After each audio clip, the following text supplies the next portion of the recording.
నిన్నగాక మొన్న రాజేంద్ర నగర్లో మనం ఒక అద్భుతమైన కార్యక్రమాన్ని ఏర్పాటు చేసుకొని హిమాయత్ సాగర్ ఎకో పార్క్ని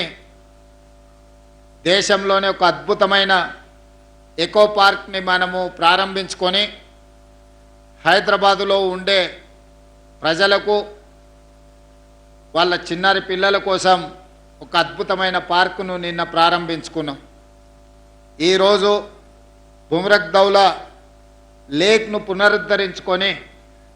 ఇది కేవలం చెరువు కాదు, ఈ ప్రాంత ప్రజలకు కాలుష్య రహితమైన వాతావరణాన్ని, మంచి నీటిని, మంచి గాలిని, ఒక స్వేచ్ఛాయుతంగా జీవించడానికి అవసరమైన ఉన్నత ప్రమాణాలతో కూడుకున్న జీవన ప్రమాణాలను ఈరోజు తెలంగాణ రాష్ట్ర ప్రభుత్వం ఏర్పాటు చేసింది.